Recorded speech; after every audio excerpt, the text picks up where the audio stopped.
민수기 14장 1절부터 10절까지 말씀입니다. 온 회중이 소리를 높여 부르짖으며 백성이 밤새도록 통곡하였더라.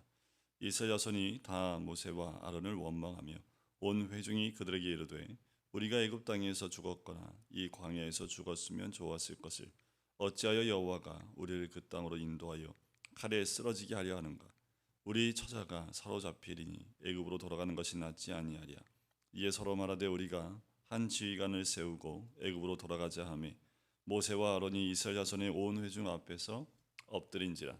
그 땅을 정탐한 자 중 눈의 아들 여호수아와 여분네의 아들 갈렙이 자기들의 옷을 찢고 이스라엘 자손의 온 회중에게 말하 이르되 우리가 두루 다니며 정탐한 땅은 심히 아름다운 땅이라. 여호와께서 우리를 기뻐하시면 우리를 그 땅으로 인도하여 들이시고 그 땅을 우리에게 주시리라. 이는 과연 젖과 꿀이 흐르는 땅이니라. 다만 여호와를 거역하지 말라. 또 그 땅 백성을 두려워하지 말라. 그들은 우리의 먹이라. 그들의 보호자는 그들에게서 떠났고 여호와는 우리와 함께 하시느니라. 그들을 두려워하지 말라 하나 온 회중이 그들을 돌로 치려 하는데 그때 여호와의 영광이 회막에서 이스라엘 모든 자손에게 나타나시니라. 아멘. 이스라엘 백성은 우리와 다르지 않습니다. 이스라엘 백성이 특별히 원망과 불평이 가득했던 정말 심술통이 많은 민족이 특별히 이스라엘 민족이 아닙니다. 이스라엘 민족의 모습은 우리의 모습과 다르지 않습니다. 모든 그리스도인이나 또 이 당시의 이스라엘 백성이나 다르지 않다라는 거예요. 우리가 어떻게 여호와를 거역할 수 있습니까? 거역할 수 없지요. 이스라엘 백성들에게도 지금 이스라엘 백성에게도 그 얘기를 하면 펄쩍 뛸 거예요. 어떻게 여호와를 거역할 수 있습니까? 그런데 우리가 여호와를 거역하면 살 수 있을까요? 이미 하나님을 믿지 않는 자들은 여호와를 거역하고 사는 모습과 마찬가지지요. 그런데 우리가 어떻게 하면 거역하지 않을 수 있을까요? 그럼 우리가 거역하는 이유는 뭘까요? 우리가 여호와를 거역하는 그 모습들은 우리 삶 속에서 잘 드러나지요. 하나님이 없는 것처럼 행동하는 것이 하나님을 거역하는 겁니다. 또 우리의 삶에 불평과 원망이 있다면 굳이 하나님께 불평 원망하지 않더라도 삶에 불만이 있고 걱정과 근심에 쌓여 있다면 그 자체가 여호와를 거역하는 모습과 다르지 않습니다. 왜냐하면 이 세상을 주관하시는 분이 우리 하나님이기 때문에 그렇습니다. 이 세상에 여호와의 영광이 충만하기 때문에 그렇습니다. 우리의 모습 가운데 여호와의 형상이 남겨져 있고 우리의 삶을 인도하시는 분이 여호와 하나님이시기 때문에 그래요. 또 그래서 우리의 삶 가운데 오는 모든 사건들, 그 모든 사건들은 여호와 하나님이 허락하신 사건들이라는 거지요. 범사에 감사해야 될 이유가 여기에 있습니다. 하지만 우리가 우리 삶에 오는 여러 가지 힘들고 어려운 일들 또 그런 것들 때문에 우리 입술에서 불평이 나올 때가 있지요. 그런 것 자체가 여호와를 거역하는 모습과 다르지 않습니다. 이스라엘 백성이 광야를 지나면서 불평불만했던 것이 10번 이상이 됩니다. 그것은 22절 말씀에 보면 이같이 10번이나 나를 시험하고 내 목소리를 청종하지 아니한 그 사람들이라고 말씀을 하십니다. 말씀에 청종하지 않는 것. 자, 우리가 여호와를 원망하고 불평하는 이유는 하나님의 말씀에 또 하나님께 그 말씀에 청종하지 않기 때문에 그래요. 청종한다라는 그 말 의미에는 듣는다라는 거지요. 아버지 말씀을 잘 듣는다라는 말은 그냥 말씀하시는 것을 귀로 잘 듣는다는 의미가 아니지요. 그 말은 아버지의 말을 잘 따른다라는 얘기입니다. 여호와의 말씀을 청종하지 않는다는 얘기는 말씀을 거역한다라는 것과 마찬가지지요. 우리가 여호와의 말씀을 잘 듣는 것 참 중요합니다. 하지만 우리가 언제 잘 듣지 않을까요? 자녀들을 키워보거나 또 우리가 성장할 때도 보면 부모의 말을 잘 듣지 않는 경우는 애들이 일단 자기 생각이 많거나 또는 자기가 옳거나 때로는 자기 감정이 상하면 부모의 말 잘 듣지 않습니다. 짜증내지요. 어떤 부모가 자식에게 잘 못되라고 하는 부모가 많이 있겠습니까? 거의 대부분 부모님이 하시는 말씀은 잘 되라고 하는 말이지요. 뭐 이러라 저러라 얘기를 하면 자녀들은 그것을 그냥 부모의 사랑으로 듣는 것보다 잔소리로 듣게 되지요. 잔소리를 듣게 되면 귀를 막고 듣지 않는 것과 마찬가지지요.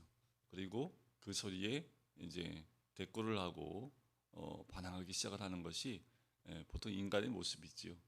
그것은 여호와 하나님을 청종하지 않는 것과 다르지 않습니다. 마찬가지라는 거예요. 우리 감정과 내 개인의 생각이 여호와의 음성을 듣는 것을 차단하는 경우가 굉장히 많습니다. 오늘 본문에도 보면 12명의 전당군 가운데 10명이 혹평을 합니다. 자, 그것이 어떤 곳인지 알아보라고 정탐을 보냈더니 그 땅을 평가하고 혹평을 해요. 그 혹평을 들은 사람들, 하지만 갈렙은 그렇게 얘기하지 않습니다. 그 땅은 좋은 땅이라고. 오늘 본문에도 나오지만 그 땅은 좋은 땅이다. 그 땅에 거인이 산다 할지라도 두려워할 필요 없다라는 거지요. 여호와께서 우리와 함께 하시면 그는 우리의 먹이가 되기 때문에 별 문제가 되지 않는다고 얘기를 합니다. 이것이 믿는 자의 모습이지요. 눈에 보이는 것에 또 들리는 것에 의해서 판단하는 것이 아니라 판단 기준을 여호와께 두는 겁니다. 여호와 하나님이 기뻐하시면 그 땅을 차지할 것이다라고 얘기를 해요. 여호와께서 우리와 함께 하시면 그 땅을 점령하고 있는 그 신이 어떤 신이든 전혀 문제가 되지 않는다. 여호와가 오시면 그 신들은 다 도망가고 없을 것이고 그들을 보호하는 모든 것들은 떠날 것이다 라고 얘기하는 거지요.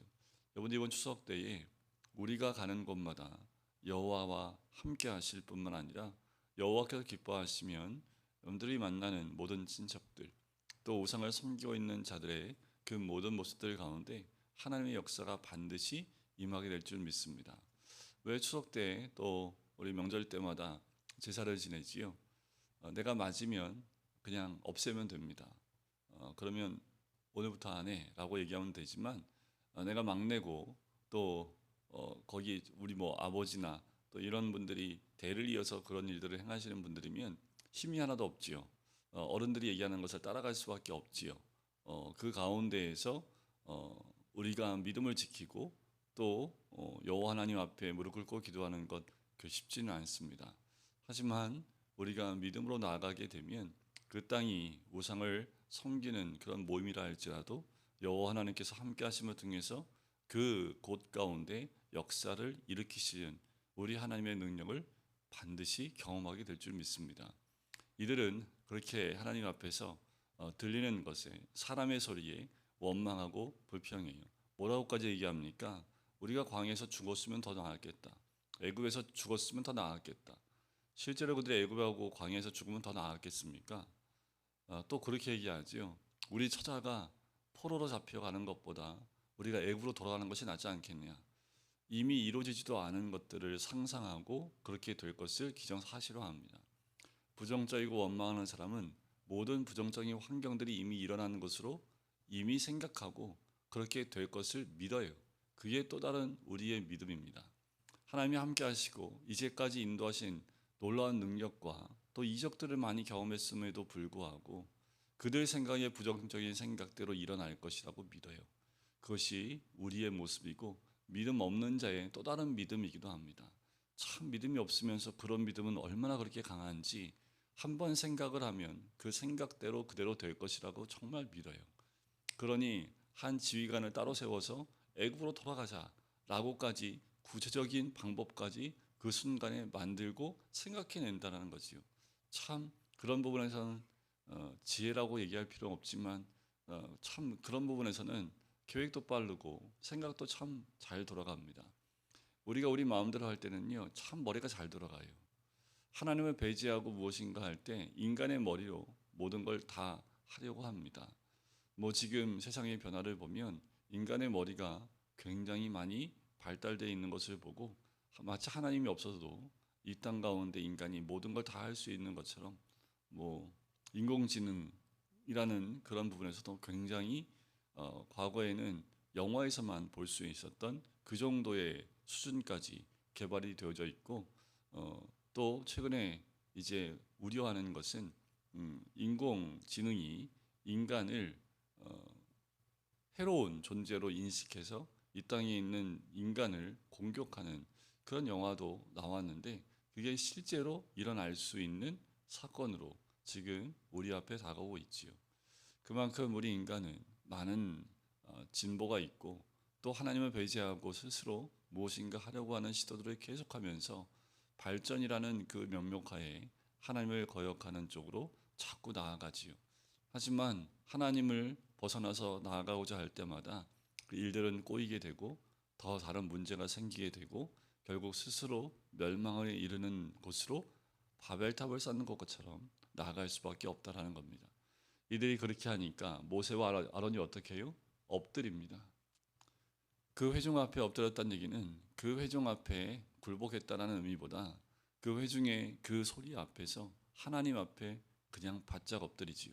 그 사이에 여호수아와 갈렙이 얘기를 하는 거예요. 믿음의 선포를 합니다. 그런데 한번 부정적인 생각이 들어오면 믿음의 선포가 귀에 들어가지 않아요. 여러분들 이게 가장 무섭습니다. 우리로 하여금 가장 무서운 것은 말씀이 들리지도 않고 믿음의 소리도 들리지 않고 내 자신의 부정적인 생각이 나를 사로잡을 때 그때가 가장 무서워요. 그때는 하나님의 음성이고 뭐고 아무것도 필요 없이 내가 고집하는 대로 내가 생각하는 대로 그냥 무조건 해야 합니다. 여호수아의 갈렙의 이 고백의 소리를 들어보시면 참 믿음의 소리입니다. 그들은 우리의 먹이일 뿐이다 라고까지 얘기를 합니다. 10명의 전통꾼은 우리가 메뚜기 같다 얘기하는데 이들은 우리의 먹이일 뿐이다 라고까지 얘기를 해요. 그러면서 뭐라고 얘기합니까? 다만 여호와를 거역하지는 말라라고 얘기를 해요. 제발 여호와를 거역하지만은 말자라고 얘기를 합니다. 그들을 두려워하지 말자라고 바로 이어서 얘기하지요. 그 땅 백성을 두려워하지 말라는 말은 그 땅 백성을 두려워하는 것 자체가 여호와를 거역하는 것이다 라는 말과 다르지 않지요. 우리가 무엇을 두려워합니까? 우리가 두려워하는 것이 무엇입니까? 두려워하는 것 자체가 여호와를 거역하는 것이라는 것을 우리가 반드시 깨달아야 될 줄 믿습니다. 그때 이 회중의 반응은 믿음의 소리에 어떻게 반응을 합니까? 믿음의 소리에 이들이 오히려 돌멩이를 듭니다. 그리고 여호수아와 갈렙을 향하여 돌을 드는 그 모습 가운데 여호와께서 회막 가운데에 임재하심을 통해서 모든 백성들이 그 순간 바짝 엎드리게 되지요. 이들의 외침은 여호와에 대한 외침이었지만 하나님의 임재하심을 통해서 이들 가운데 모세에게 말씀하시지요. 이들을 다 전염병으로 쓸어버리겠다. 그리고 또 다른 민족을 너를 통해서 세우겠다. 그때 모세가 다시 한번 중보기도를 합니다. 몇 장 앞에만 가면 내가 이들을 낳았습니까? 라고 내가 어떻게 이들을 낳았습니까? 하며 하나님께 기도해요. 70명의 장로를 세웠던 그 모세가 이제는 하나님 앞에서 이 백성을 여기에 나와서 이렇게 죽이시면 이 땅 가운데 인도하신 여호와를 봤던 이방 민족들이 하나님이 능력이 없어서 이들을 이 땅 광야에서 죽였다라고 말씀하지 않겠습니까? 라고 얘기를 해요. 그러면서 여호와는 인자하시고 용서하시는 하나님 아닙니까? 노하기를 더디하시는 하나님 아닙니까?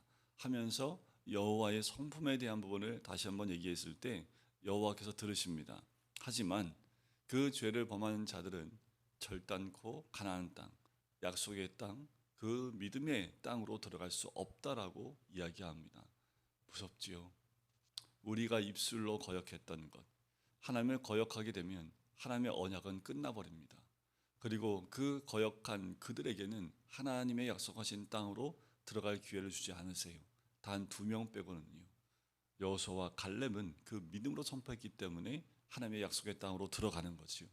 여러분, 우리가 이 믿음으로 선포해서 여호수아와 갈렙 가운데 있기를 간절히 소원합니다.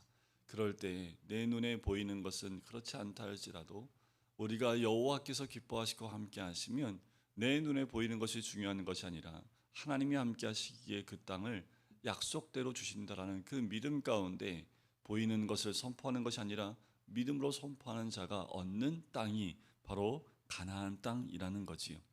그래서 갈렙은 그들과 같지 아니하니 그가 정탐한 땅을 그에게 주겠다. 그래서 여호수아 14장에 보면 갈렙이 그 땅을 내게 달라고 얘기하는 거예요.